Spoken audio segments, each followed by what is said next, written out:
And we're live. Hello, everyone. Welcome to the Monday morning shit show. But it's not really Monday, it's Tuesday. It was just a holiday weekend. So my days are thrown off. Just messing with my mind there. It's been a long, interesting weekend, right? We still haven't seen, I've heard my readers calling him Mango Mussolini, which I thought was kind of funny. We haven't seen his face, or we've seen photos that seem to be his face, but they're keeping the press pool really far back and he's not looking so good. But supposedly, an announcement came out that Trump is going to be making an announcement in the Oval Office today, according to the White House. So he's going to be making an appearance. We're going to see him again. There's going to be like a proof of life happening. I wonder if it's going to be real or it's going to be some like fake AI video of Trump. What do you think his announcement's going to be? I wish it was he was stepping down. That would be nice. But I have a feeling it's going to be something about invading Chicago because he's been really obsessed with Chicago lately, or if it's really even him on Truth Social. But his Truth Social posts have been about Chicago. This morning he said Chicago is the murder capital of the world on Truth Social, but Chicago is not the murder capital of the world. And in fact, Chicago has actually had a significant decline in homicides in recent years. And Chicago doesn't even appear in the top 50 cities by homicide rate globally. And in fact, its homicide rate is far lower than many cities all around the world, even many cities within the United States. So, all kinds of nonsense from Trump. Before that, he said at least 54 people were shot in Chicago over the weekend. 8 people were killed. The last 2 weeks were similar. Chicago is the worst and most dangerous city in the world by far. Pritzker needs help badly. He just doesn't know it yet. I will solve the crime problem fast, just like I did in DC, which he didn't solve anything in DC.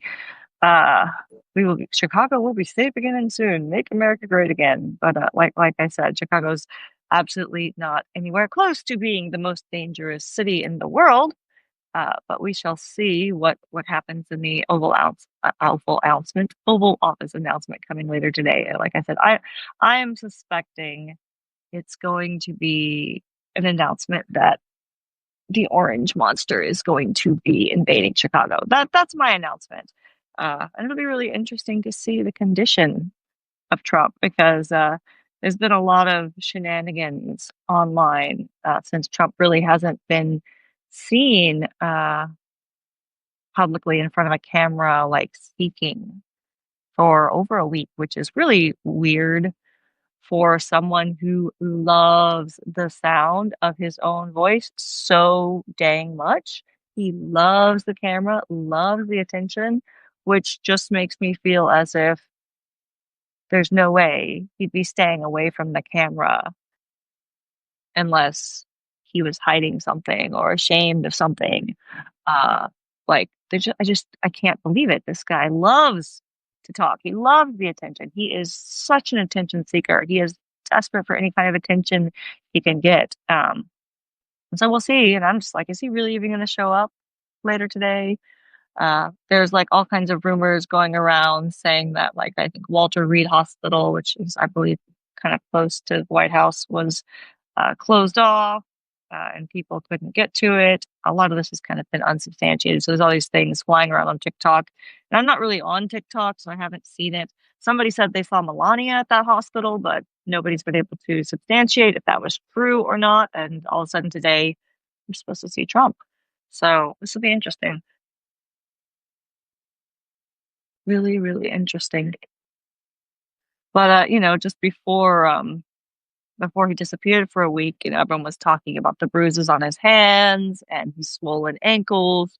And then the photos, they were sharing photos of him saying they were from this weekend. And many of those photos were fact checked to be old photos from previous weekends because the guy wears the same outfits a lot, which, nothing against wearing the same outfits all the time. I tend to pick similar outfits and buy the same style of one shirt a lot of times. As an autistic person, it's like if I know the shirt is good and comfy, I'll just get the same shirt in a lot of different colors and styles, or just the same color and style and multiple of the same shirt. But that's been real convenient with people trying to like share old photos of Trump and say that they're current when they haven't been, which I mean, that's suspicious. That that in itself is very suspicious.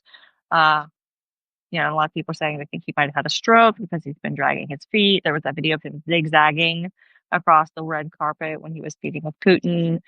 Um, just a lot of things that make it seem like he's not been doing very well. And I wish we'd start talking more seriously about the 21st or 25th Amendment. Hi, Bear, with Trump, but there's a bunch of cowards uh, in his regime, all these yes men and people who are just owned by Project 2025 that won't be bold and say anything. And then here we are today. Speaking of clothing and wearing the same thing, before I forget, because it's probably gonna get warm in here and I'll have to take it off.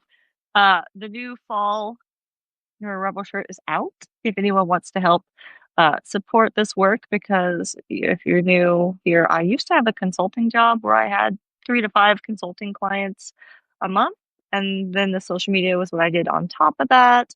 And I think I counted. I've had like 5 clients for the entire year so far, and I have another client in a couple weeks, but it's my first one in a long time. Like I had a client last month, a client like that's not enough, and it was a small task. It was like an article I wrote last month. That was it. And writing articles are less than consulting work, so I'm not doing as much consulting work, which used to be what kept this blog afloat. And so my readers have really stepped in, and I'm so grateful for that, by subscribing on Substack, sharing my content, because not everyone has monetary options to them right now. A lot of us are broke, which I totally get. So like, don't feel pressured to support in any monetary way. If you are similar, where you're like, I'm counting my pennies right now, then please keep counting your pennies. Would you like to see my wiener? This is his cover. He's a little old man. Um, So, if you're counting your pennies, hang on to every penny. You can share a post, you can comment, you can engage. You can comment on this live right now and tell me how you're doing. If you want to make any predictions as to what you think the announcement Trump is going to make in the Oval Office later today is, he's supposed to be going live at 2 p.m. Eastern time, which I don't know, is that 1 Central? I'm not good at time conversion. So anyone have any guesses for what he's going to announce at 2 p.m. Eastern? I wish I could say, oh, he's stepping down. I wish, but he doesn't. His ego is too big. It won't allow it. I think it's going to be Chicago. He's invading Chicago. That's what I think it's going to be. But I could be wrong. There's all kinds of scandals happening. Like Russia tried to assassinate another country's president. Like all kinds of stuff. We didn't participate in the human rights thing at the UN. It's been an interesting weekend. There was like accusations of espionage against Denmark. Like, what the heck is going on, right? So we shall see. We shall see. It'll be some kind of fascist nonsense, I'm sure, but that's a wide range of things we could be witnessing. Let's see. I'm trying to think if there's anything else kind of in the news that's been going on, but really it's mostly been, stuff about Trump and everyone speculating where he is. And, still, what's up with the Epstein thing, right? Is he hiding because of the Epstein thing? Is he hiding because he had a stroke? What's the deal?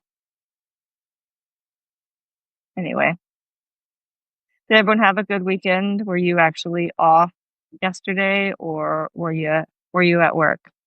A lot of us don't get paid vacation, myself included. If I'm not working in some capacity, I'm not making money. So I was working a little bit, but I did take a couple breaks to go play in the water.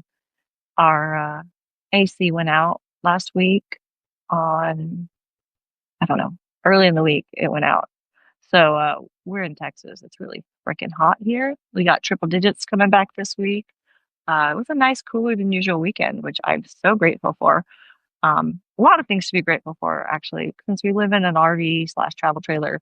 We're not well insulated, so we were able to acquire like a temporary portable AC unit to keep ourselves a little bit cool.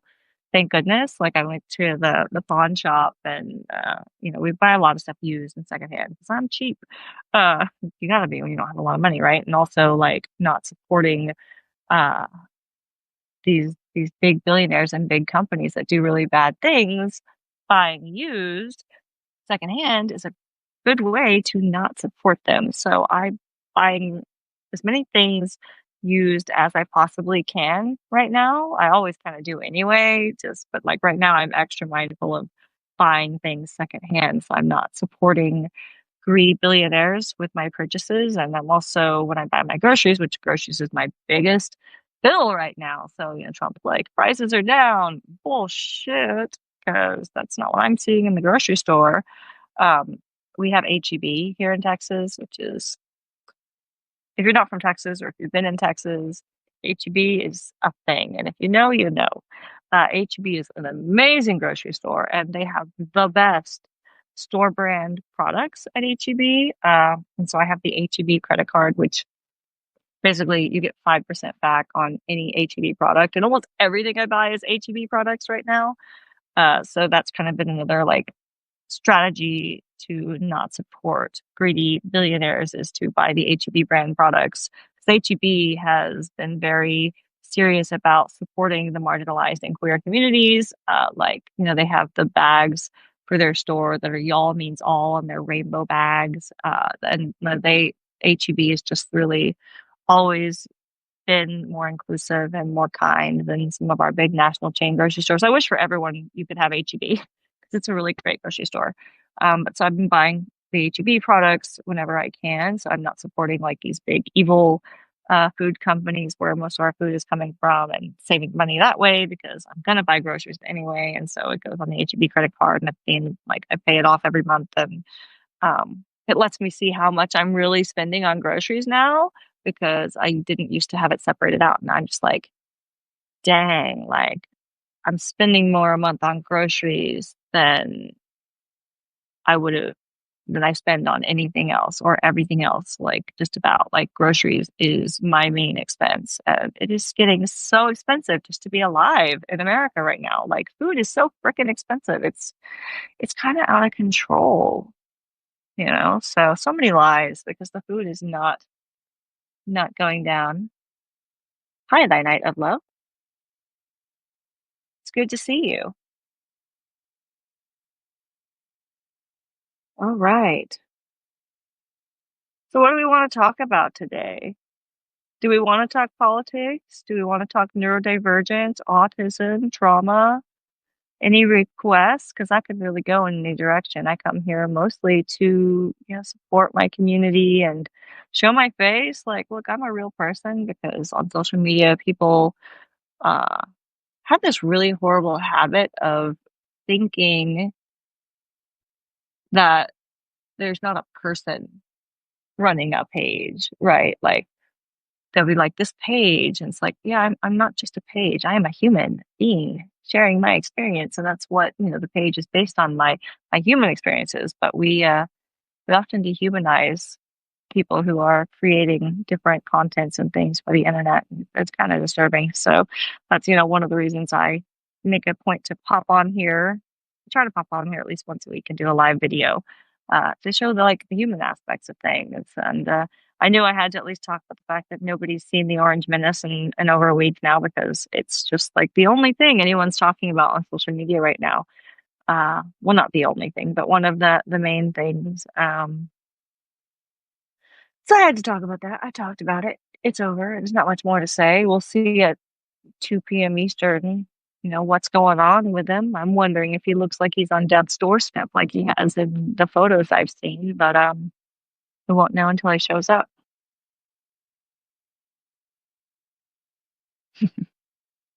So Jesse. Yeah, there wasn't really much news over the weekend.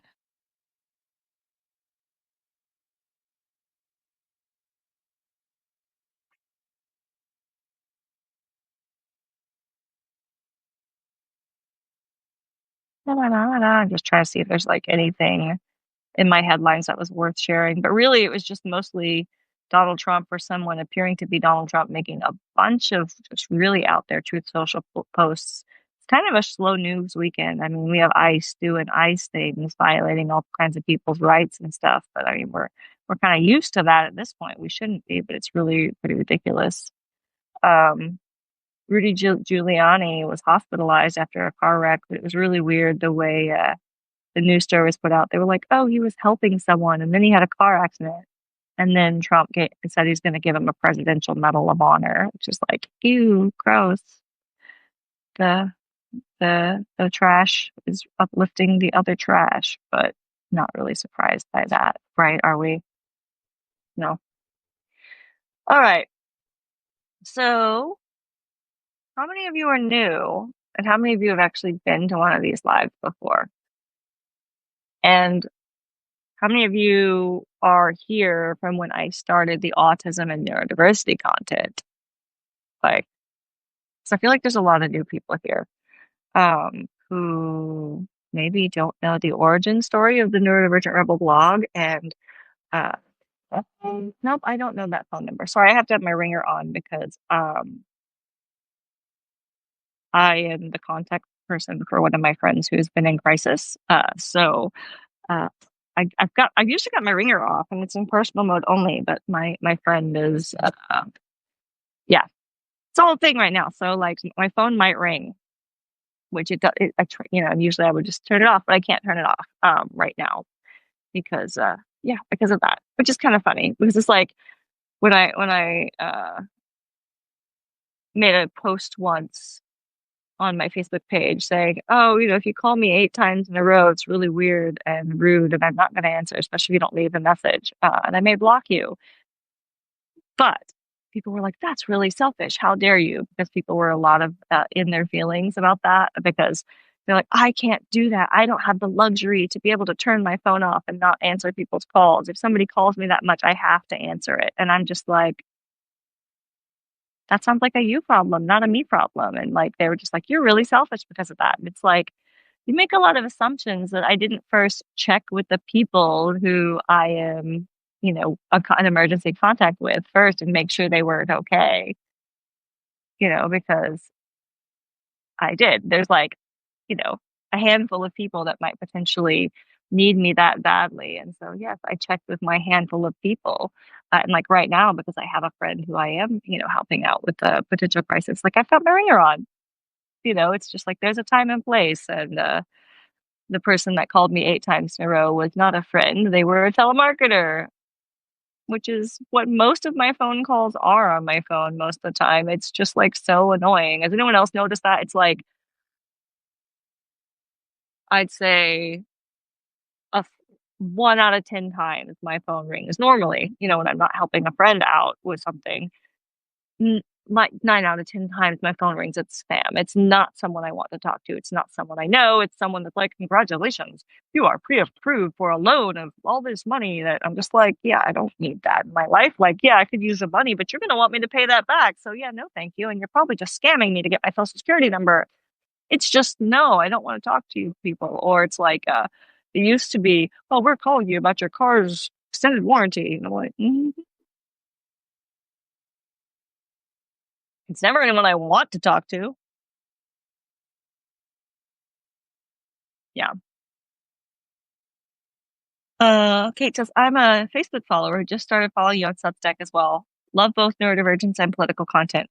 Thanks for sticking around for both." I just had someone today who decided to like make this snarky comment.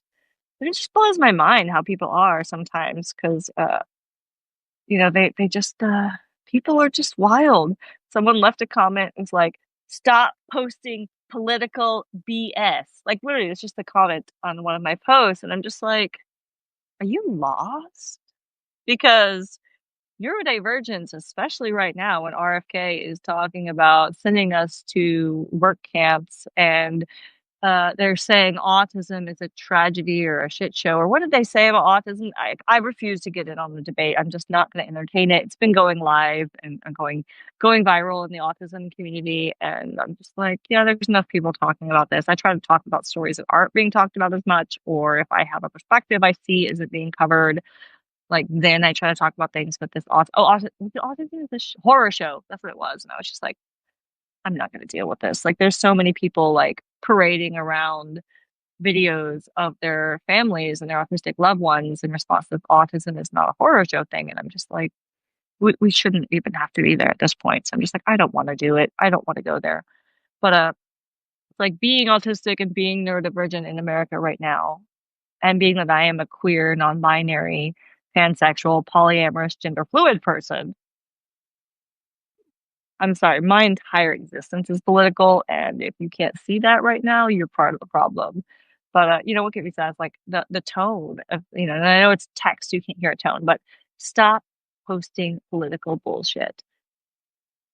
Can you imagine the nerve that some of these people have to tell another grown ass adult what they should be doing with their time? Like people like that are literally part of the problem. The entire problem right now is we have these MAGA Christians who aren't really Christian, who literally think it's their job to tell other adults how to be, how to act. Like they will tell people they shouldn't have bright colored hair, which because I used to have bright green hair, and it'd just be like, you have green hair, you have blue hair, fix your hair, stop dyeing your hair unnatural colors. It's like, why the fuck is this your business, right? Like they think they need to tell other adults how to live their lives. They think they need to like get rid of abortion because they want to tell other adults what they can do with their bodies. This need to control the behavior of other people, whether it's adults or children, honestly, because I think we try really hard to oppress and control children, and children are actually one of the most oppressed minorities in the United States, with behaviorism being so widely applied to children. Like people that need to control other people and think they have a right and are entitled to tell other people what they should and shouldn't be doing. Like that is the whole problem.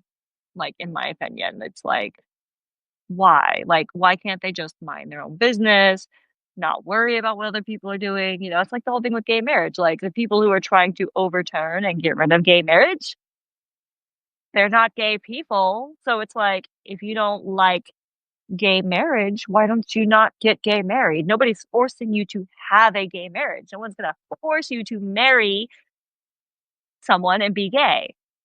We're just saying gay people should be allowed to get married too. And it's not your fucking business if you're not a gay person and you're not going to get married, to another person like of the same gender, then it's not your fucking business. Like let people live.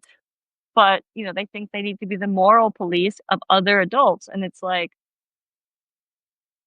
that is, in my opinion, the whole problem. Like, like these people that say, "Oh, stop posting political shit and get back to autism." They're like, "Dance, monkey, do what I want you to do." And it's just like, if it bothers you, unfollow me, block me, keep scrolling, whatever you need to do. But I'm not taking orders from people, from strangers on the internet. It's not a restaurant, right? I'm not giving you a menu unless I'm coming here like I do today on these lives, where I'm like, what do you want to talk about today? Like, and then I'm taking requests, and then I'm like, hey, now I am taking requests. But like for me to like make a post and someone be like, stop posting this shit, like, excuse you, what the fuck, man? People are wild. I'm just like, you can F off. F-O. Do the letters F-O mean anything to you? Smokey and the Bandit reference, if anyone's seen it. It's a silly little movie, but it makes me laugh. Reminds me of my childhood. I know it's got some problematic things in it, but I just love how they make fun of the racist asshole cop, and like, like Rambo. Like it's not the best movie in the world, but I love how they show how cops will push people and then act like they're the victim, right? Like it's just kind of relevant. Also, I think Rambo was a little bit ahead of its time in that way, like addressing PTSD and things. Oh, look at my ring my mom made me. Isn't that cute? It's one of my new favoriteest things. It's a turquoise stone, and she wrapped it with wire. I love it.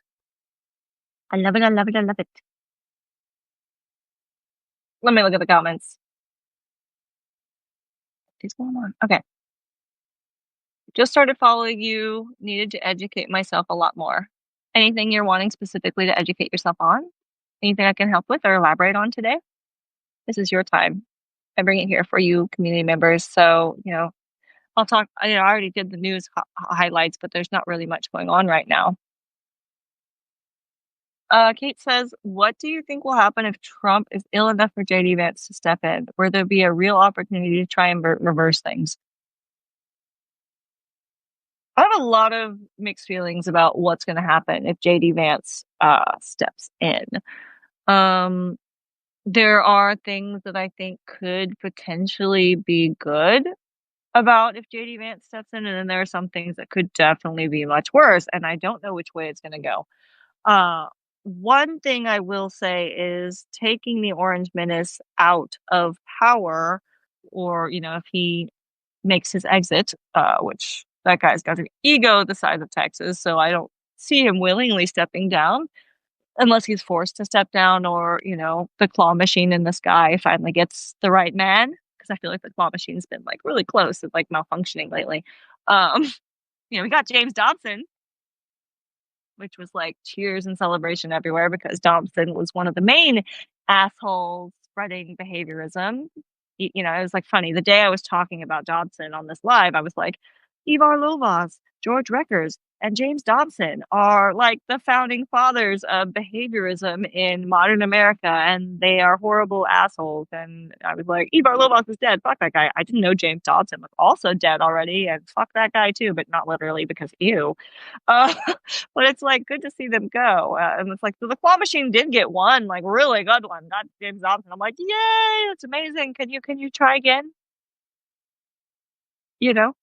Um, so, we'll see how that goes. But yeah. Uh what I think could potentially be good if the claw machine does grab the annoying orange, would be that JD Vance does not have the same cult following that the Orange Menace does. He just doesn't. Trump is a cult of personality, and the Trump cult has really been built around Trump. And they all think Trump is this amazing, powerful genius. He's a man's man. Like, they think he can do no wrong, even if he lies. Like, the die-hard cult members just like they believe anything he says. They are totally um, just manipulated and enamored by him. And I don't believe that JD Vance, Just Dance Vance, all these names they've got for JD Vance, Couch Fucker, all these things. I don't think he has the same charisma and pull over the MAGA cult as Trump does. In fact, I don't see them worshiping Vance as much, which could be a good thing. But at this point, we've come so far with the regime taking over and just really dismantling our Constitution, just shitting all over the Constitution, basically, that, we might be too far gone for that to matter. Because even now, the Trump cult has been starting to kind of deteriorate, fall apart, eat each other because of this Epstein files thing, which, we should keep drilling on. And people always say we could just listen to the victims. I'm like, yes, that is absolutely my stance. But culturally, we are not in a society that listens to people who are victims and likes to stigmatize people who have been traumatized, or are, if you're being emotional, even if you are being emotional in response to something reasonable, people will use the fact that you are having an emotional reaction to discredit you. And people who have been traumatized often are more emotionally raw and vulnerable, and so that is used against us to like make people think we're less competent. um and so, unfortunately, people in our society don't believe victims of different kinds of abuse when they say, this person hurt me, this person abused me. They're always just like, where's the proof, where's the facts? And in a court of law, like, we're supposed to have due process, which, this is something else this regime is shit all over. But we're supposed to have due process and guilty until proven innocent in the court of law. But the court of public opinion and believing victims when they say harm has been done, especially when there are so many victims, is something like we're going to need to address eventually, that we should listen to victims when they say they've been harmed. And, the court of law and the court of public opinion are two very different things, which is, that's true, even evidence is now, because I think many in the court of public opinion do now believe that Trump's name is all over the Epstein files and he's guilty as anything. That's what the court of public opinion, even many former MAGA people, are starting to believe. You know, and it's just interesting. I don't know if I would have thought the Epstein thing would be like, what is it? They say the straw that broke the camel's back, or is that the phrase? I wouldn't have thought that would have been the thing because there's so many other things that could have been the thing. But just watching this Epstein thing, because he promised his cult, he promised them he would reveal, and he was like, all these Democrats are going to be on it, and he promised he would reveal it, and he promised and promised, like the deep state. Like they made the deep state one of the evil boogeymen that they were gonna go after, and then so now hiding and covering this up makes Trump look like he's part of the deep state, and that's like forcing some of these MAGA cult members to confront their cognitive dissonance, because like those two things are pillars that have been held up but that are now in conflict with one another. And so we are seeing, a little bit of a turn in the cult. And so, there's still the diehard cult members, but it's been interesting to see that. And so I do think it would be a good thing if we can kind of destroy the rest of what's left of this cult. Like everyone's got their little things. Like Joe Rogan started to kind of turn with the immigration thing. It's like, I can't be on board with taking away innocent people. It's like, you're late, buddy. And then, the Epstein thing, it's just been a really big thing. And so I do think, if the claw machine gets him and then we're left with Vance, there's hope that there won't be as much support, which is dwindling if you look at the approval numbers. So that might be a good thing. But at the same time, like as people have said, Vance is more manipulative than Trump. He's probably a little bit better at not. Trump is like got that no filter thing going lately. He doesn't know when he shouldn't say something. And so his cult followers, he's got them trained so well that even the blatant lies and mistruths and things that are just really out there, they just like dismiss as Trump trolling or Trump. So it's like, that's just how Trump is, or nah, I don't believe that, or that's, and then now it's like, oh, that's an AI video. It's not real. Trump never said that. But with JD Vance, what could be more devastating and treacherous is that I think JD Vance is a lot more manipulative. He's probably a bit sharper than Trump. And so, he's also one of these Project 2025 people.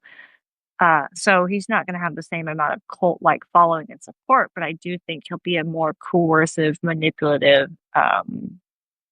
devious kind of a leader. And so that in itself will be its own different kind of problem. Whereas, the Orange Menace is kind of this wild card that says the quiet part out loud very frequently, which really amps up the white supremacists and the Yahtzees and all of those people, which makes it very dangerous to be a queer or marginalized person, because Trump just like speaks the hate out loud and it just emboldens his bigoted, hateful followers. And that's really dangerous for marginalized community members. And so Vance is more discreet with his bigotry.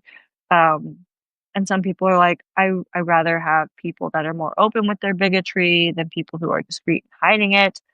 But I actually disagree with that when we have a leader, because in my opinion, and this is just my opinion, as a neurodivergent, queer, multiply marginalized person, it is more like dangerous for some people to have people who are manipulative and aren't openly spreading their bigotry, especially if you're someone who struggles to spot when manipulation is occurring. And I say that with lots of love as someone who had specific developmental trauma that made it very hard for me to spot when people were being manipulative to me. And also dissociative condition that kind of made me forget the questionable things that people would do and say. And I would only remember the good parts of people, which I've been integrating and working on dealing with that personally. And so, like, I understand for some people, being able to spot when someone is manipulative can be really dangerous and really tricky. Um, but looking at society dynamics as a whole, when you have a leader who is openly hateful and openly bigoted towards a group instead of keeping that quiet and keeping it to themselves and not speaking that out loud, it emboldens other people who feel the same way, who have that hatred towards different marginalized groups. It emboldens them to see someone saying the things out loud that they keep quiet and they're afraid to say out loud because all of a sudden it feels safe for people who are hateful and have hateful views to spew those views publicly. It feels safe for people who want to harm marginalized people to go out and start being violent and causing harm. And so, in a situation where someone is manipulative and coercive and not a powerful global figure or a leader of a country, yeah, I will agree that I wish people were more honest and more blunt, and that people uh, who are coercive and manipulative and you don't see the hate can be more dangerous, because like you don't know what's below the surface, and yeah, that can be more dangerous than things like one-to-one relationships. But when we have a leader of an entire country who has views that are hateful and problematic, I think it is more dangerous when they feel emboldened to spew those hateful rhetoric, because like I said, it just amplifies everyone else who has those views, who was like keeping them to themselves, and now they're just like openly preaching hate in the streets. And it just makes it really dangerous for marginalized people. And so, like, that is like the one thing where I'm just like, unless Vance starts saying all the quiet parts out loud and starts preaching how much he hates marginalized people more, like Trump does, it might be a little bit less treacherous for some of us. But also, we've already gone so far that so many of them are already out of their hate closets and just openly preaching hate. And I see it every day moderating my Facebook page, which is why I have these lives on Substack, because I don't feel as safe on Meta platforms and on Facebook, especially, as I do here on Substack. Um, because the way the Facebook social media and Meta social media, and now TikTok, ever since they went offline for 12 hours and came back, it's the same way I've noticed, is those platforms feed you, like they are like dependent on rage bait, right? And so they will send my content to people who will hate my content and want to rage post against like my content. So like, and I can say trans kids deserve peace and safety, and it will send that to a bunch of people that want to say there's no such thing as trans kids and there's no such thing as queer kids, and stop indoctrinating the children. And it'll feed it to those kinds of people instead of the kinds of people that will resonate and be in alignment with what I'm saying.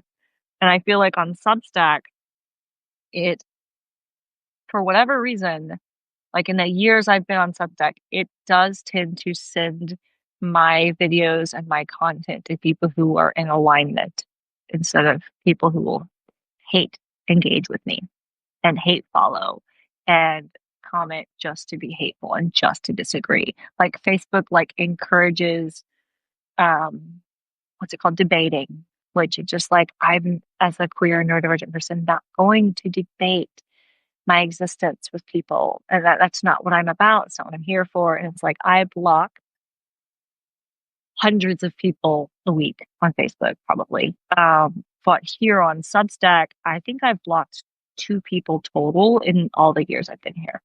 And like, I heard a few years back, or maybe a year, it's been at least a year, maybe 2, but a while back, there was this whole campaign that was like, Substack has a Nazi problem. And there were people trying to push people to get off of Substack. And I was just like, it's really interesting because people were on Facebook trying to push people to get off of Substack because Substack has a Nazi problem. And I'm just like, but you're on Facebook where there are literal groups, like Facebook groups, hate groups, like on Facebook, where like as a trans person, they will share your content in this group, and then you will be dogpiled by hundreds, sometimes thousands of people who hate you and don't want you to exist. And so it's like but you're still okay with being on Facebook, but you're telling people they shouldn't be on Substack. Meanwhile, on Substack, it's not feeding me to those kinds of people. Like I heard there might be Nazis on Substack, but I've never seen them. I've never engaged with them. My content isn't being sent to them. They aren't coming looking for me. There's a Nazi problem on Twitter. You know, I've left Twitter because it was just like so impossible to feel safe on Twitter. It became a shithole cesspool when Elon Musk came around, and I still have my profile on Twitter, and I basically just use it to go creep on Elon and take screenshots of tweets of the regime and the White House and things that are posted over there. But I don't actively post. I think there's like some automated posts that like I go down and delete every now and then, whereas like one of my platforms from like where my art is like, I don't know. I got to figure out how to log into it so I can turn it off, but I just never think of it. And so I just go and delete them. But I'm not using Twitter anymore. I literally had someone like come to my Facebook page, and uh, then they emailed me to tell me that they were going to block me and not engage with my content anymore on Facebook because they were mad that I still had Twitter and they wanted me to delete my Twitter. And they like gave me an ultimatum that I needed to delete my Twitter account. It's like, but you're on Facebook, which is just as bad. But maybe if you're not a queer person, you're not seeing it. I'm not really sure. Like Facebook is a cesspool. It's horrible. And I literally only stay there because I want to use the oligarchy's tools against them because I know how to manipulate those Facebook algorithms like nobody's business. And I hadn't been motivated to do it when I was just sharing my autism and neurodiversity content. I, in fact, I almost had given up on Facebook entirely because it was such a cesspool. Um, but then when they came after my day job, making DEIA so taboo that my clients are afraid to even reach out to me now. And now that I'm openly talking against the regime, I can't pass the background checks anymore when like they go do research on me and they dig into me and they see who I am and what I talk about. Uh, because I talk openly about what's happening with Trump and I call them fascists because they are. Now corporations are like, we can't book that person. They're not politically neutral.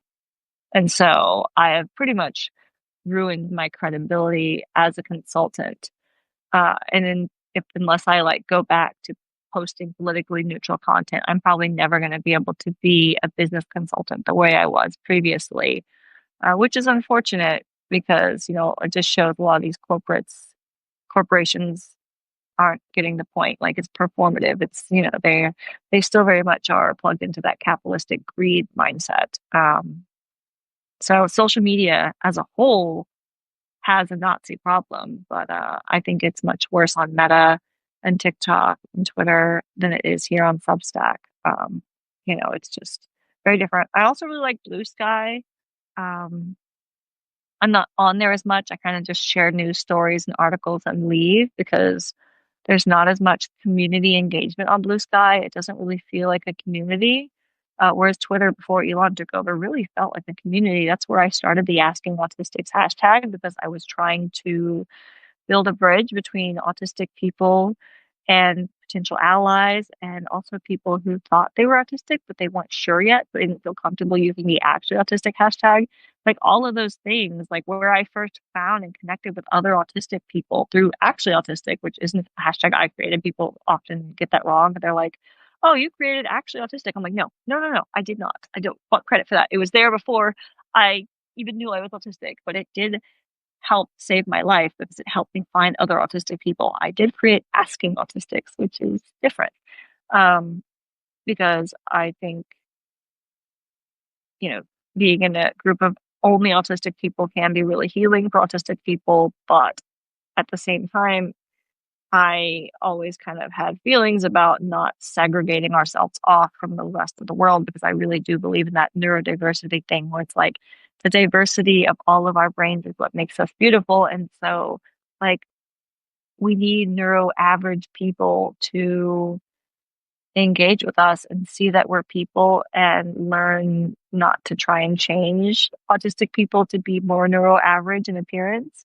And unless they are, oh gosh, I need to dye my hair. Look at this. My split ends. Yeah, but unless they're exposed to us, like they are not going to understand us. And so, like, I did want a space where non-autistic people or people who are questioning if they're autistic or not could engage with autistic communities. And that's why I created Asking Autistics, because especially on Twitter, like the only hashtag we had 9 years ago was actually autistic. And it was a sacred space where autistic people could talk with other autistic people because back in those days, if you looked at the autism hashtag or the autistic hashtag, there would be non-autistic people were the main ones. Like, you couldn't just find autistic voices because it was a lot of non-autistic parents of autistic kids. And it doesn't mean they weren't autistic themselves, but they didn't identify as autistic, right? So they didn't identify with the autistic experience. They themselves thought they were not autistic.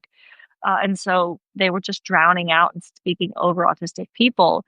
And so, they created that actually autistic hashtag as a way to not be spoken over by non autistic people talking about autism.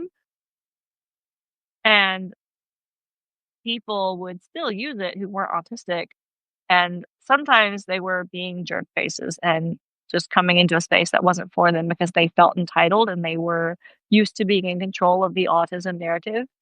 And so they would come in and usually basically just talk shit about autistic people. Or the other thing that really bothered me is whether you were there with the best intentions, wanting to learn from autistic people, wanting to know how to be better parents to autistic children, wanting to know how to be better allies.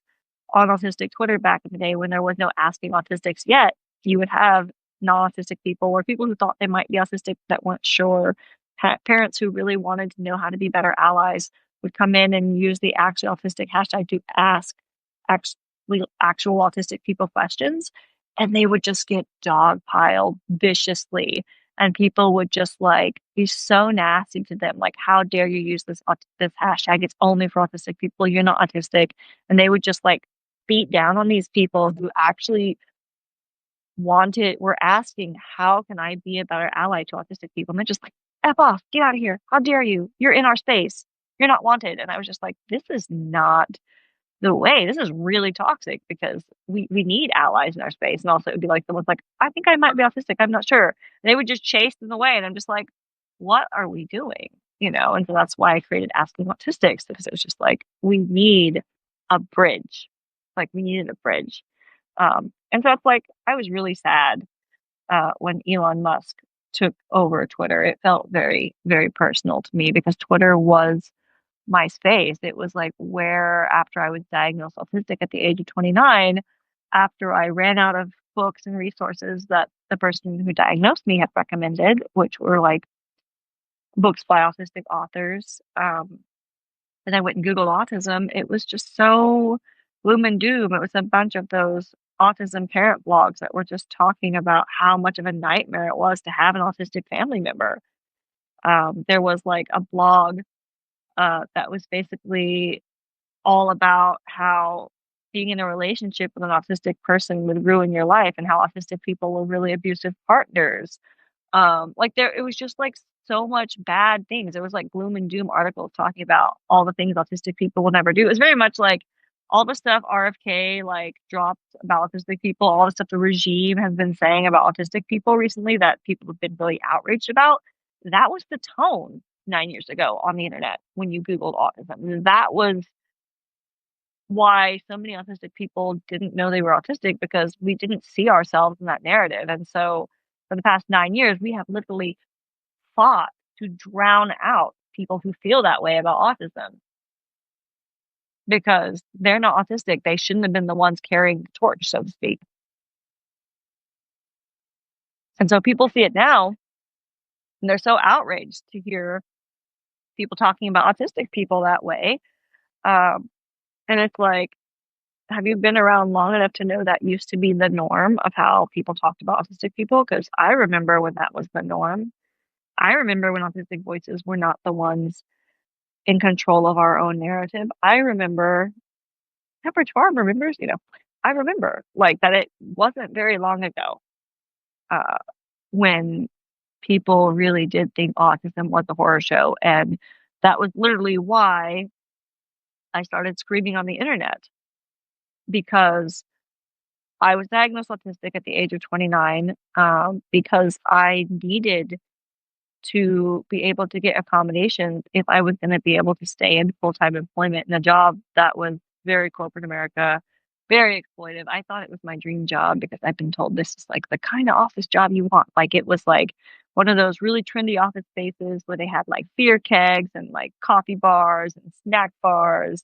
And we had scooters to ride around the office. Like they wanted to be so trendy. It was like work hard, play hard kind of a mindset, but it was really uh, they now in hindsight, I can see they had all these fun things at the office because they were expecting people to just be there all the time, and they wanted it to be your life, as they didn't want you to have to leave the office for fun because they wanted to own your asses so much that, like, you don't have time for fun outside of work. So you gotta try and squeeze in little micro doses of fun here and there because we own you and we like, you have no life when you work here. That's really what it was, like, why they had all these things on their little campus was because they didn't want you to have a life.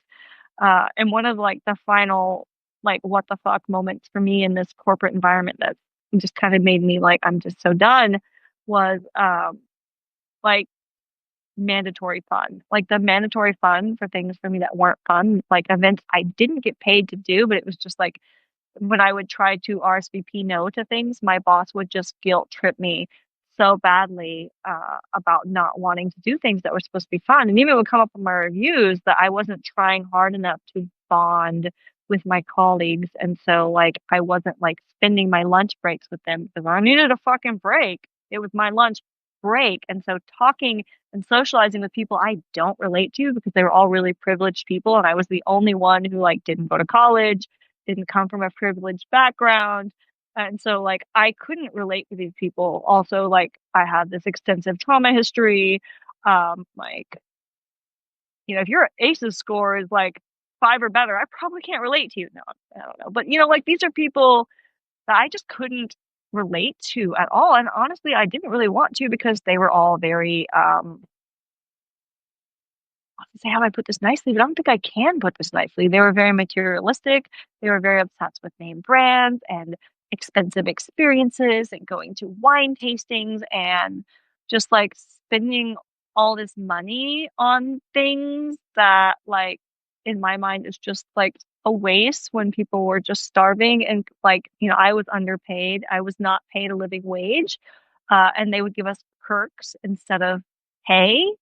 So instead of paying me a living wage, they would, like, if we met our goals, they would take us on all expenses paid vacations with our partners. And they would make us commit to these trips in advance without letting us know what the trips even were. And then it was like, you have to commit now and you won't know what it is. And if you decide later you don't want to go, you're going to have to pay us back for the entire trip. And so, like, I went one year because I didn't know how to decline it. Um, and then the next year I was just like, it is so stressful to have to, like, know I'm going somewhere out of the country for 6 months and not be able to know what it is. And then if I decide it's not somewhere I want to go because I said yes, they're going to charge me all this money back for a trip I decide I don't want to go to. And I'm sure it was probably illegal because a lot of things this company did in hindsight were totally illegal. But so, like, when I was like, I don't want to go on this trip, and you know, this was after my autism diagnosis, I believe. And I was just like, it's just too stressful to me to have to commit to something, not knowing what I'm committing to.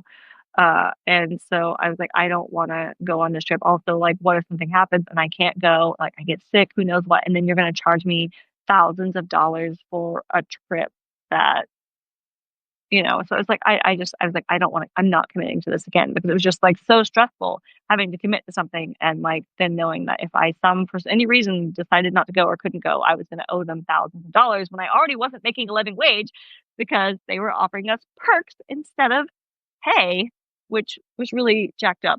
The other thing about this company that was really jacked up is they illegally classified everyone as exempt and from overtime employees, which you cannot do.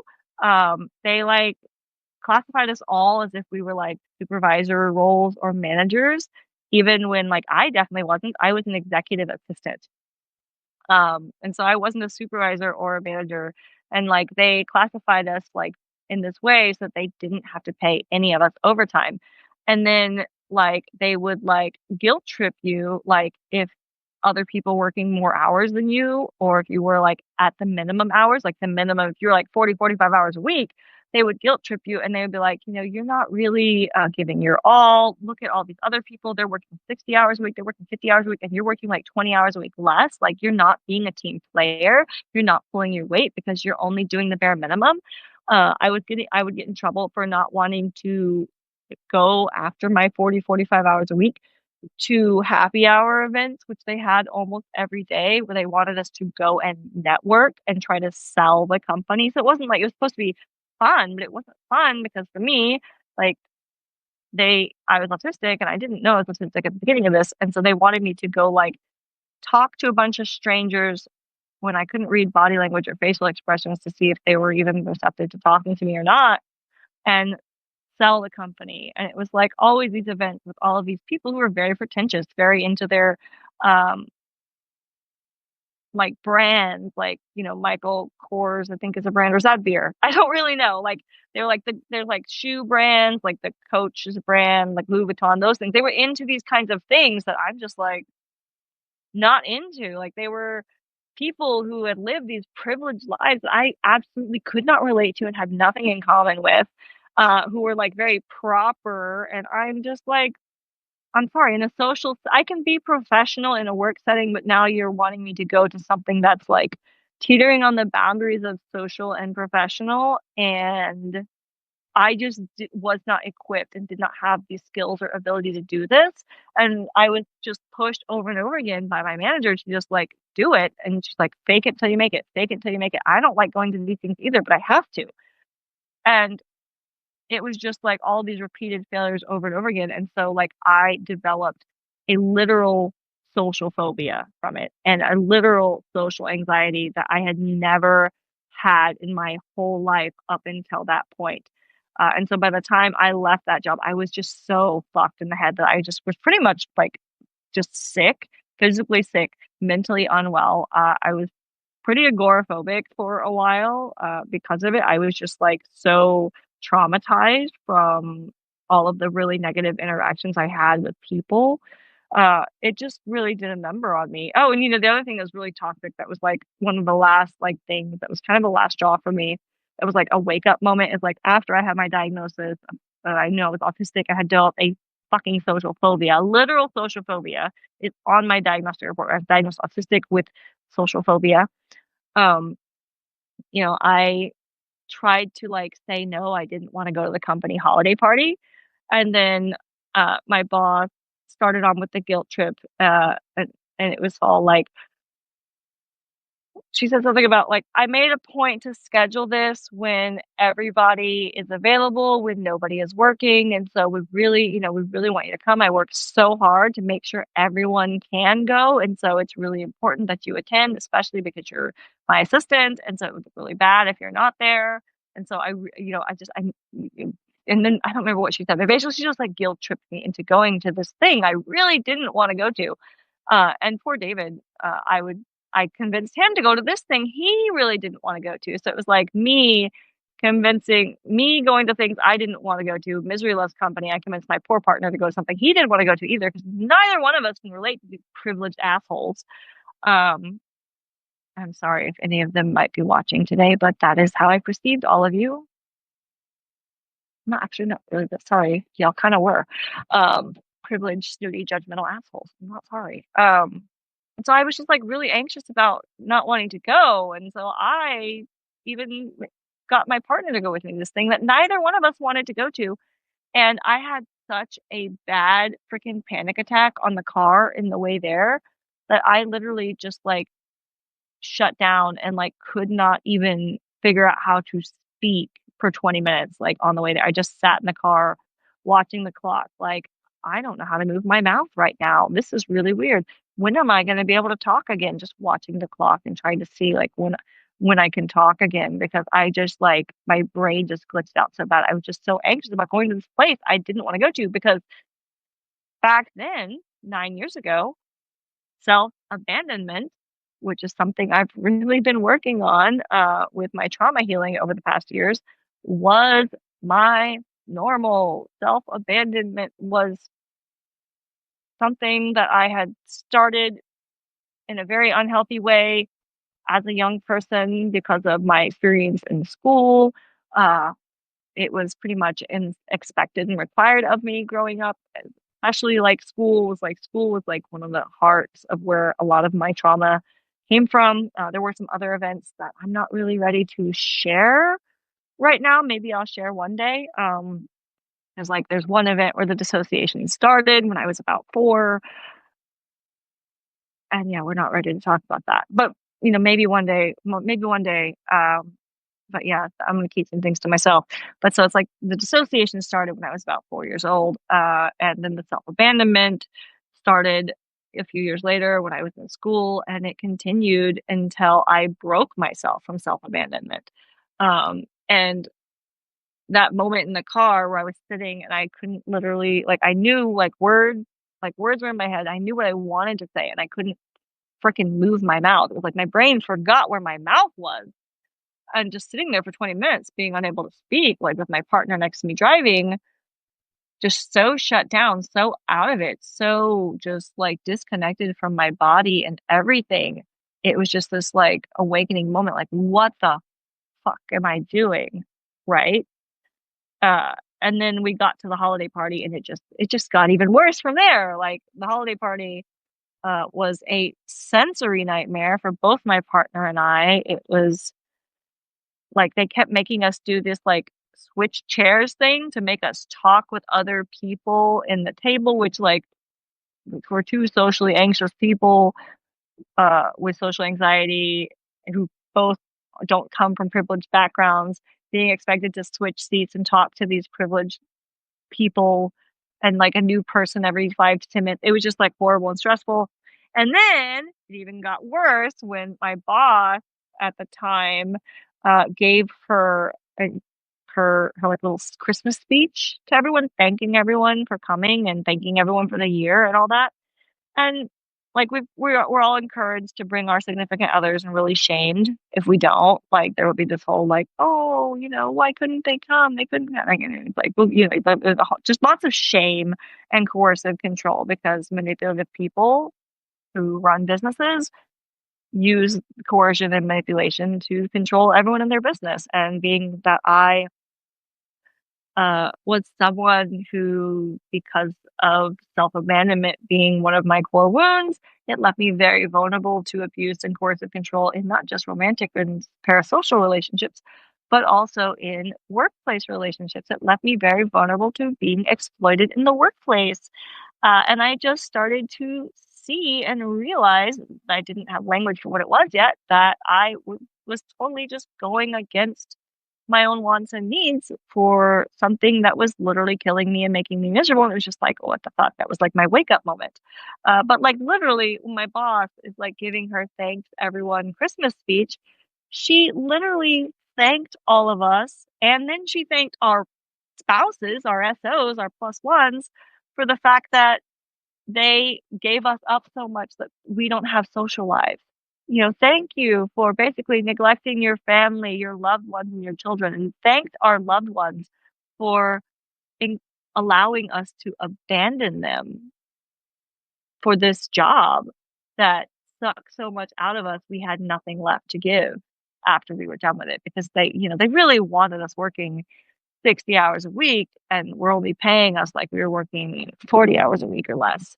Um, It was just so toxic and it was just so horrible. And it just is the way so many businesses do things right now. And it's why I wish I had it handy. It's why I wrote my book, Workplace Neurodiversity Rising. Not because I love business and capitalism, but because I hate business and capitalism so dang much that like it was like my awake moment. This is fuck. This isn't the way we should be doing it. Now I'm gonna grab the book. Let me grab the book. Hang on. Anyone have any questions or anything you want to drop? Otherwise, I'll probably log off in the next 10 minutes or so because it's been an hour already, believe it or not. So let me grab this book because I usually try to have it near me so I can show it. And I failed at that today because I was in a hurry to do the things. This is my business ethics book, Workplace Neurodiversity Rising, which is based on many of my cumulative experiences because I started in the workplace when I was just 11 years old. Um, and so I have a lot of experiences that I put together into all the shit that's wrong with capitalism in American workplaces and the exploitative culture and the way difference is not respected and often punished. And so this is my little bitty book that, if you can buy, don't buy on Amazon because I'm not getting it. If it's on Amazon, it's not me. I pulled it off of Amazon. You can buy it directly from me on my website, neurodivergentrebel.com. There's some links to where you can get it. My Fourth Wall store is the best place if you want a PDF to get it because the PDF sales go directly to me if you get it from my Fourth Wall store. Um, there's also an audiobook of it, which was really freaking hard for me to put together and produce. I produced and recorded the audiobook all by myself with no help. I don't think there was any help at all. I might have, well, I don't want to say no help because I think I did ask my community members if they had any tips or suggestions. And so, my community is always helping, supported me. And then my community helped me get the word out about this book because I self-published and I had no finance, no funding and no resources. Like what did they say, pick yourself up by your bootstrap. I hate that phrase, but I bootstrapped this damn book by myself, and it was an Amazon bestseller when it came out. I pulled it off of Amazon now, so it's harder to find, and it's kind of dying, which makes me sad. Um, but like this book, oh look, I match. The new sweater matches the book. But so like this is the accumulation of all of the fucked up shit that happened to me in workplaces because they were not neuro inclusive over many, many years. And so like that's why I wrote this book. And I've got other books I want to write and have started, and maybe I'll get on those. Now that my day job is pretty much non-existent with the consulting work I was doing based on many of the theories in this book, the things I was teaching corporations, like, now that I'm not politically neutral, it's very hard to be brought into a corporate space. Because it's offensive to the employees who are MAGA to bring me in when I talk so much shit about the orange president. But that's how I am where I am today. Like I was tired of the bullshit, which is kind of interesting because it left me for the past few years working very much in corporate spaces, but kind of adjacent to corporate spaces in a way. And what was really nice is like, working on my own through neurodivergent consulting, I had something called a no assholes policy, where it's like, if you're a jerk, an asshole, or you just kind of give me the wrong vibes, I don't want to work with you. And that was also in response to the corporate environment I worked in, where it's like we would take clients that were literally abusive if they had enough money. And so it's like you were expected to take literal abuse from clients because that's what they were paying you for. And so it was just so toxic. And it was like one of the first things I realized, like if I'm going to work on my own, I don't want to work with people who are assholes. And I don't care how much money they have. Like, if they're disrespectful, not jerks, or I just feel like they're in it for the wrong reasons, I don't want to work with you. So I don't want to be in every organization. That's why I wrote a book, so that people could do it without me. And so I was really excited to hear the other day there was an organization that emailed me and they're like, we are designing a training program for our company based on the theories and the content of your book, Workplace Neurodiversity Rising. And we just wanted to make sure it was okay to get your permission before we like design training based on this book. And I'm like, that is the best thing ever. No, you go for it, please. You don't, in fact, you do not need my permission to develop training or anything that is inspired by this book. This book I put out because I hope people will use it to design their own trainings or it will inspire them to like build on the theories that I put out in this book. Like this book is a labor of love that is for the community and hopefully to help make the world better and kinder. And that was my mission. It's like to make workplaces kinder, better places for not just neurodivergent people, but anyone with a brain, because neurodiversity is diversity for anyone with a brain, which is probably all of us, hopefully. Maybe not Donald Trump. But you know what I mean? Like, that was my mission before MAGA took over the world. It was like I wanted to build a kinder, gentler workplace and a kinder, gentler world because I could see all the systemic failures in workplaces. Um, and so now it's kind of bittersweet because I don't really have much consulting work. I've got a client later this month I'm doing, like I said. Um, and then I have a client that I did like in April and they still haven't paid me, which is just like, what the fuck, man?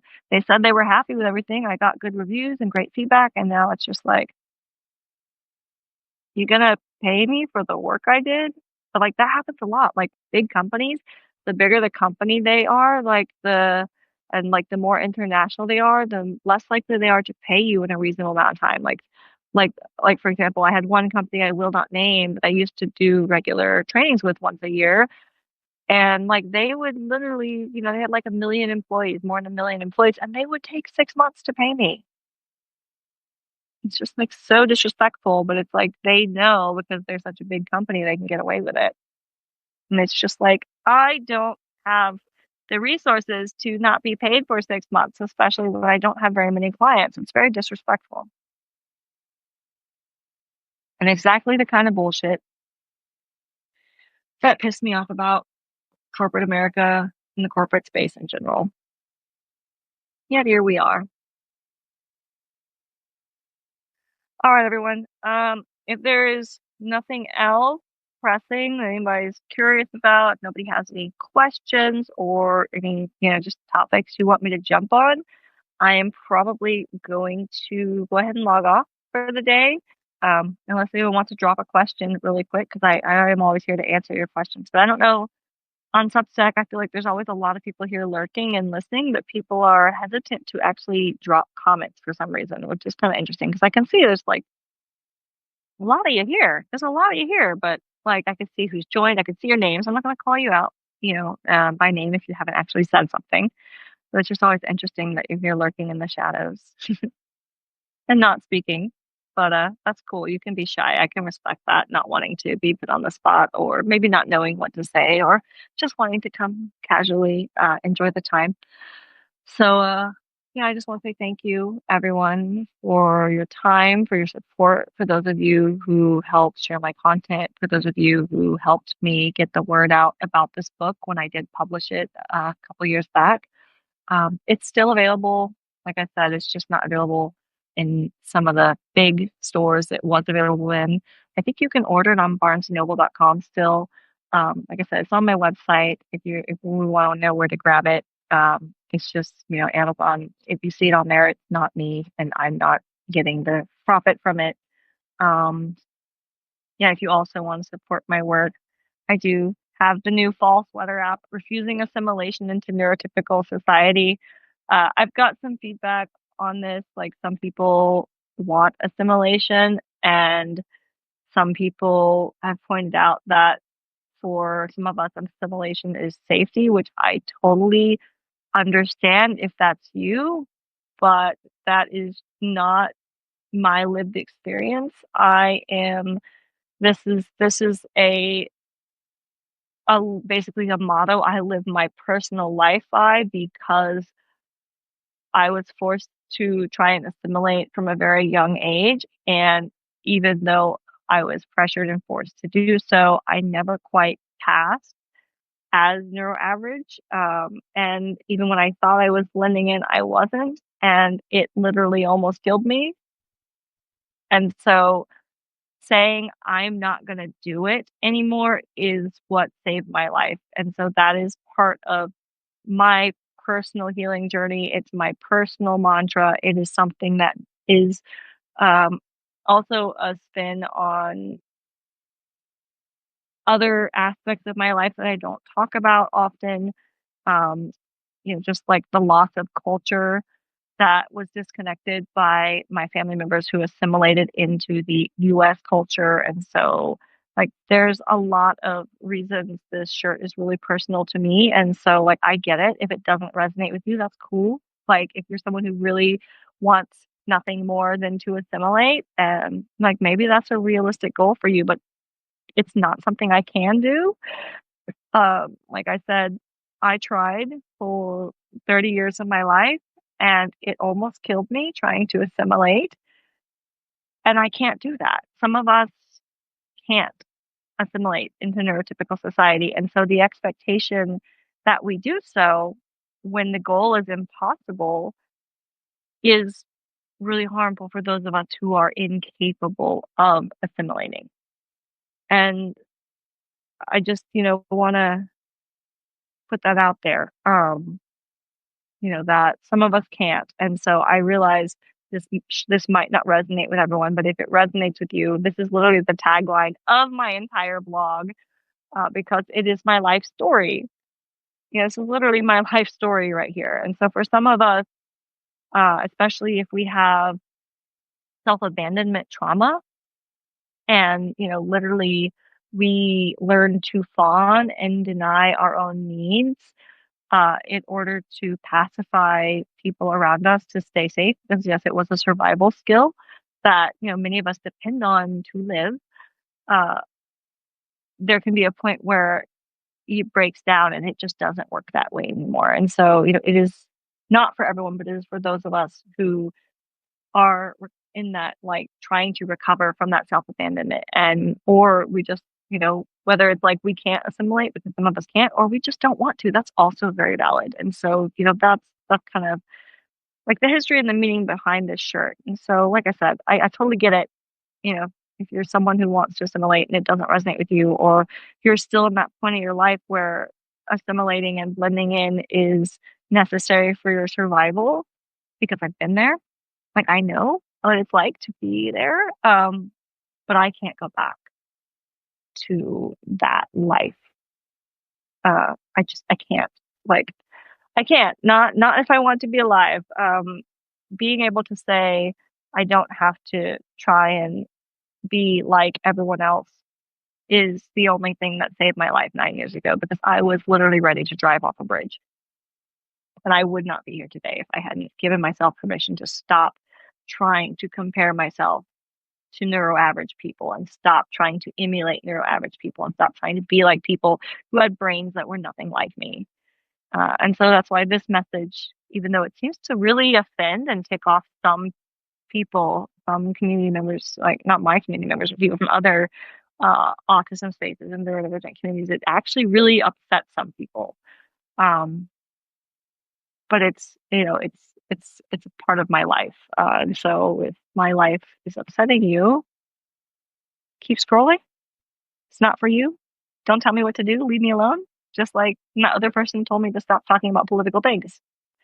The nerve that you would think it is appropriate to tell another adult what they can do, think, say, or what they should and should not find empowering.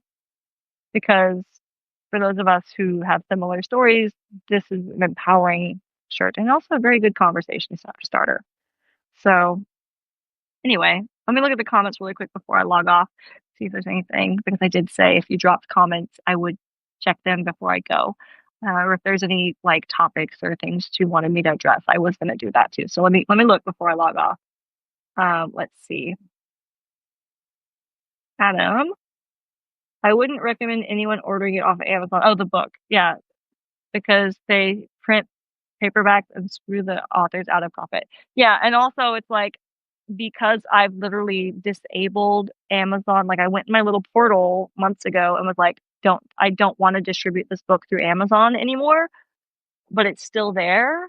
Like I don't understand why or how that's happening, like because it's not my distributor anymore. Like I don't know why they're still there. I think it's maybe like a third party. I'm not really understanding. And then every now and then they still send me like I used to come from like all these like 6 different payments would come in from Amazon. And now there's like one that's like a couple dollars. And I don't know why because I like stopped distributing my book. So I got to figure out why it's still there and see if I can make them take it down. I don't know why it's still there, but like I don't want people buying it there because I've literally gone in there and said, like, turned off in my portal the book. So I don't know if maybe it's like some kind of agreement I signed where like I don't have the right to do that because fuck Amazon. Just seriously, get it directly from me. There's like a lot of different sources where you can order them. BarnesandNoble.com is probably one of the best places to order a print book. Um, and there's like books to read slash workplace neurodiversity writing or something like that. That's where you can get all the other places to get it instead of Amazon because they also like steal my shirt designs. Like if you see any Neurodivergent Rebel shirts and apparel on Amazon, it is absolutely not me. I have never, ever, ever, ever distributed my shirts and my apparel on Amazon. And when I have tried to have them take it down, they want me to like submit all this like documents proving the designs are copyrighted and that I have patented them or whatever. And I don't have the legal resources to go and like patent all or copyright all of my designs. Like I don't have paperwork to back up that it's mine, that to prove that it is mine. And so they're just like, oh, well, then we can't take it down because you can't prove it's yours. I'm like, it says Neurodivergent Rebel. That's me. That's literally my name, but they won't take it off. The good thing is though, this one, like this is a Bonfire shirt. The shirts that I have through Bonfire actually will go and fight on my behalf because like they have more legal resources. And so they will go get those taken down. But like all the other ones that are on my fourth wall and other places or that just say Neurodivergent Rebel, if it's on Amazon and it's a shirt and it's merch, it's not me. It's some person who stole my brand and is selling cheap, crappy, low quality shirts compared to like my nice, super soft sweaters and hoodies and things that I have very carefully curated. It really pisses me off that Amazon's like, sorry, you know, since you don't have all these resources, we won't help you. It's really fucked up. So I have so many gripes with Amazon, other than the fact that Bezos is supporting fascism.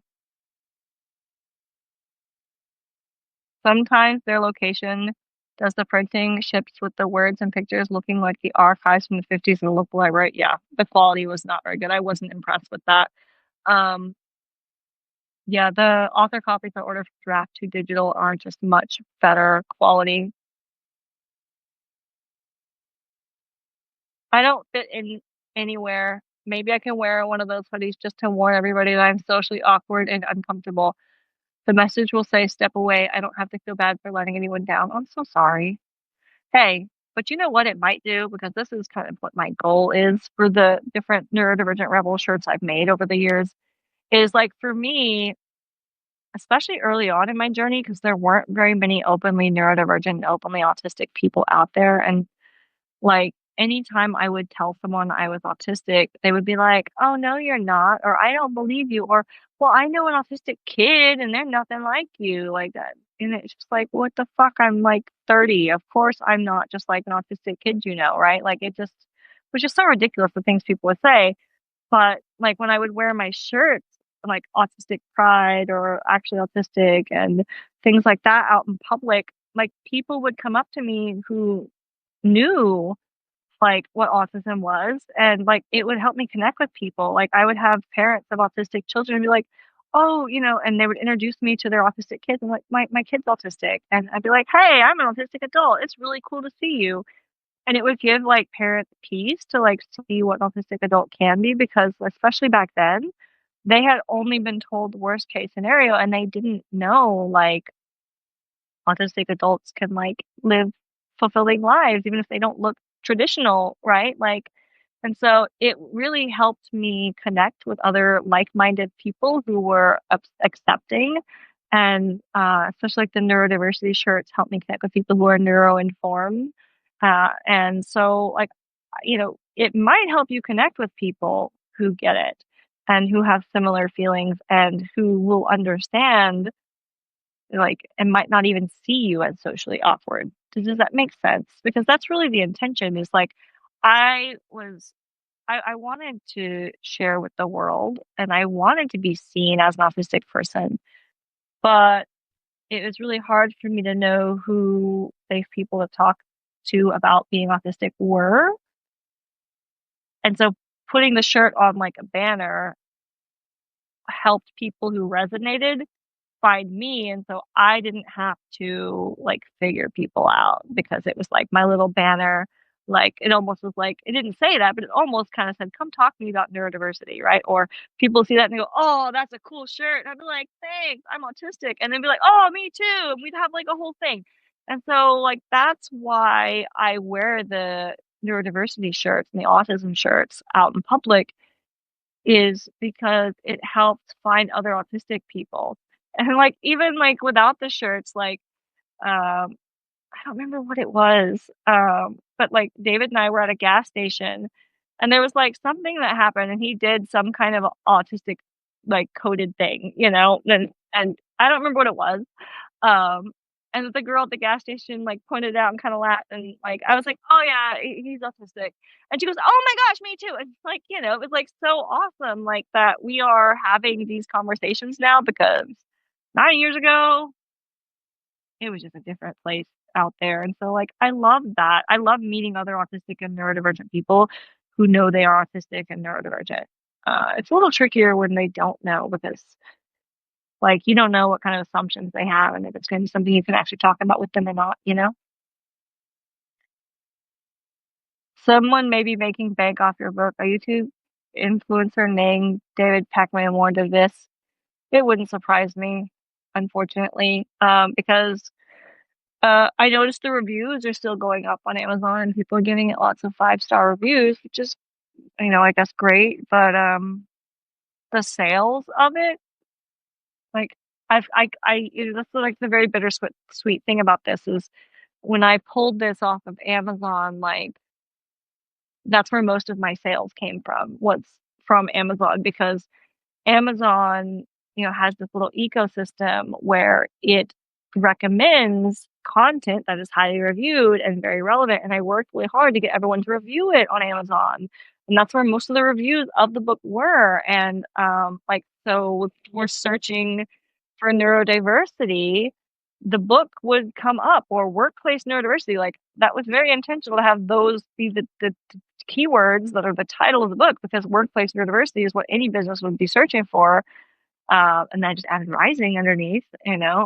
because we are in a place where it was on the rise, and I just have so many feelings about the anti-DEIA movement.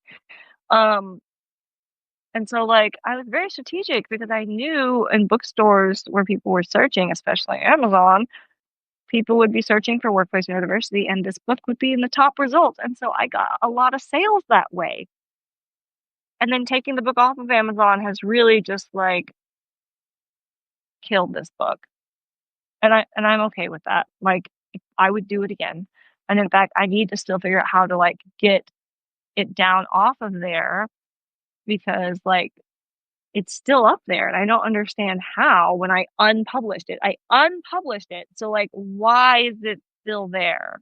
I hit the unpublish button, and, like, why do I get, like, $5 a month randomly from Amazon if I unpublish it? It just doesn't make sense. I don't understand. It used to be a few hundred a month, which was not enough to live on, but it was something, it was significant enough, and now it's just like I think I make about $50 a month on this book from all of the other distributors. On a good month, I might make like $80 on a book that took me years to produce, years of work. And I even paid someone to help me with it, and that didn't even work out well. I kind of had to redo it. Um, all because I wanted it on Amazon, which I ended up taking it off. Like I literally wouldn't have needed to pay someone if I wasn't trying to get the damn thing on Amazon. So I wasted so much time and money getting it on Amazon. It's like a very sour topic of discussion for me. Lots of feelings about it. Really many, many feelings. But like I said, I hope the book lives. If you want to help, what you can really do, the biggest thing you can do to help is help me get it in libraries. That's what I'm trying to do right now. Is if you can call your local library and ask them to carry Workplace Neurodiversity Rising by Lyric Rivera, that can really help get the word out about this book and get it into more people's hands. And for some reason, like it is in a platform that distributes to libraries.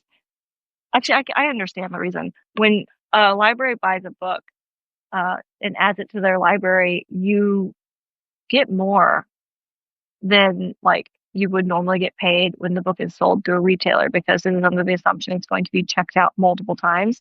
And so libraries actually like pay more for books, which is kind of interesting.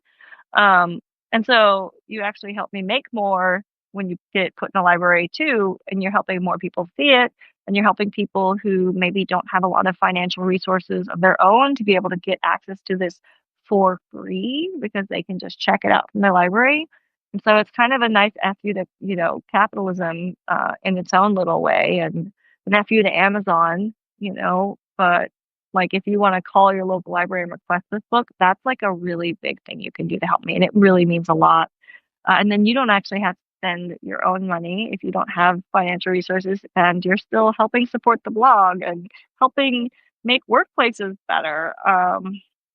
Because that was really the goal, is like I wanted workplaces to be better, and everything in there, it won't just make your workplace better for neurodivergent people. It will make your workplace better for all of us, because neurodiversity is all brain.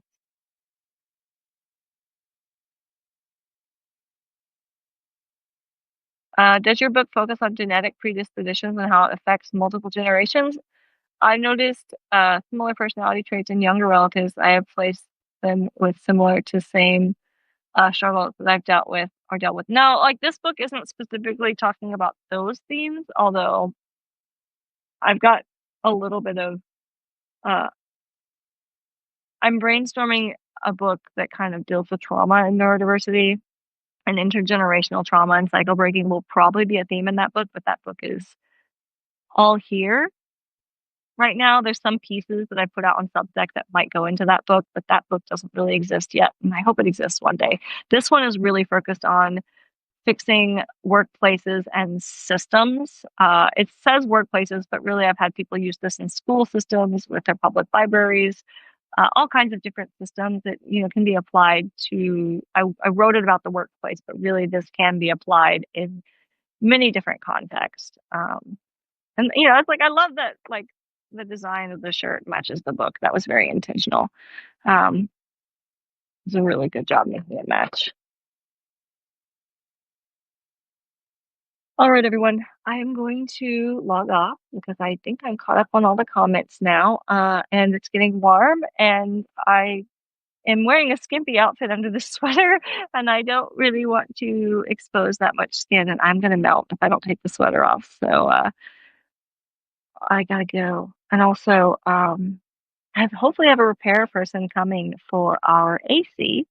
Finally, I'm so grateful, because when our AC went out last week, I was really scared it was going to need a full replacement, which could have been like $2,000 more, which I don't have. I don't. I don't have a day job anymore. Uh, and it was like the literal best case scenario, which they were saying it probably would be worse. And then it's just like I just need a fan blade, which it's going to be a couple $100, which still kind of sucks, but it's better than a couple $1,000. So I'm just really grateful that today, at some point, we're going to be a lot cooler in here, and it's not going to be so dang hot. And I'm so grateful. I'm just so grateful because it could have been so much worse. And yeah, I just really falling into my gratitude practice a lot more recently because, you know, it really annoys people that I look for like the little silver lining and things to be grateful for in the worst scenarios and worst situations. Uh, and I get that, you know, to some people, like, how dare you look at the bright side right now? Everything's fucked up. But it's just survival skill that I have. That's for me. It's my new survival skill. Instead of self abandonment, it's gratitude. Um, instead of self abandonment, it's alignment. Instead of self abandonment, it's authenticity. And, you know, that's not where some people are. And I get it. If that's not where you are in your life or your journey, and maybe not your goal or something you dream of, but that's me. And I'm going to continue unapologetically sharing the journey I'm on. And if that threatens some people or upsets some people, that's a them thing. And I'm done holding things that aren't mine to hold, if that makes sense. So thank you all so much. I will see you next week. Uh, yeah, and we'll see if the Orden Menace really does show his face at 2 Eastern today. That'll be interesting. I'm waiting for that. Love you all. Bye.